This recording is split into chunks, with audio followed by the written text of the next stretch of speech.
good evening, and Merry Christmas to you. Cheers to the holiday season.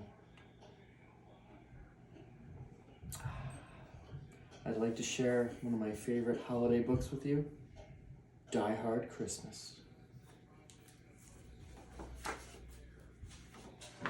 'Twas the night before Christmas, and up in the tower, everyone was partying, except one wallflower. John McClane missed his wife. Things just weren't the same since Holly had moved west and changed her last name. He tried to win her back, but still she said no. Well, unbeknownst to them, there was trouble below. A truck had pulled up, and who should embark but 14 men whose intentions were dark. They spoke not a word and unloaded big crates. They cut the phone lines and locked up the gates. Carl swept the ground floor, shooting every guard dead, while visions of bearer bonds danced in his head. John took off his shoes, making fists with his toes. It actually worked. Well, what do you know? When out in the lobby there arose such a clatter, he sprung to the door to see what was the matter. When what to his wondering eyes should appear, holy crap, there are terrorists here.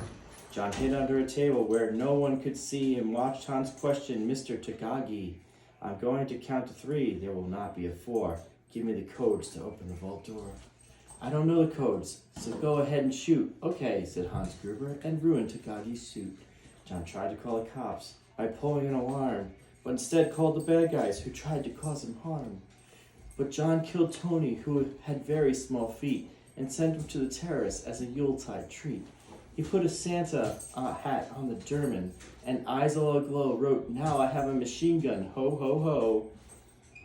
Carl was furious. Tony was his brother. He chased John across the roof and they shot at each other.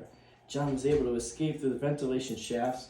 Come out to the coast, he sighed. We'll have a few laughs.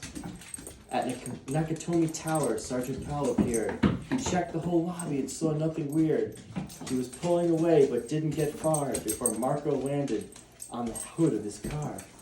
Powell drove away backwards, screaming in fright. Welcome to the party, pal, John yelled with delight. More police arrived, the FBI and a SWAT team, but Hans didn't mind. It was all part of the scheme.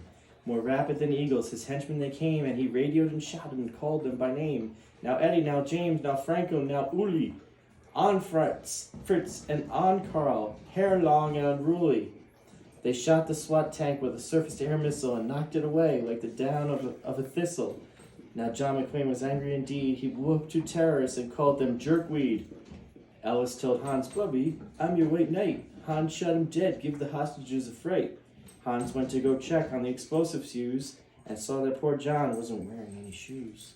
John fled from Carl and Hans, but alas, he had to run barefoot over sharp broken glass. His feet, how they hurt, his soul's oh so bloody. John crawled to the bathroom and called his good buddy. John was weary and ready to throw in the towel until he got a pep talk from Sergeant Al Powell. Powell was chubby and plump, a right jolly old cop, and he trusted the cowboy in the tattooed tank top. But a reporter was probing into McClane's life and revealed that Holly was actually John's wife. Hans quickly flipped over the gold picture frame. "It's a pleasure to meet you, Miss McClane." His clothes were all tarnished, with ashes and soot. John staggered to the roof, bloody and barefoot. The explosives were wired to the rooftop with care in hopes that the hostages soon would be there. John warned everyone the roof would soon blow as the chopper strafed him with high-powered ammo. Around his waist he tied a fire hose tight and, screaming on oath, jumped into the night. He dangled in the air and gritted his teeth while flames encircled the tower like a wreath. Fiercely fighting his way back inside, John yelled out, "Hans!" He was done trying to hide. He limped to the vault like an old man on crutches, only to find Holly in his filthy clutches. John dropped his gun, put his hands on his head. It seemed he and Holly soon would be dead, but with a secret gun taped to his back, John shot Hans in a surprise attack. Hans fell out the window, still holding Holly's arm, and slowly, deliberately raised his firearm. The tenacious villain held on by his nails till John unhooked Holly's watch and said, "Happy trails." Bearer bonds fluttered like fresh fallen snow as Holly embraced her blood-spattered bow.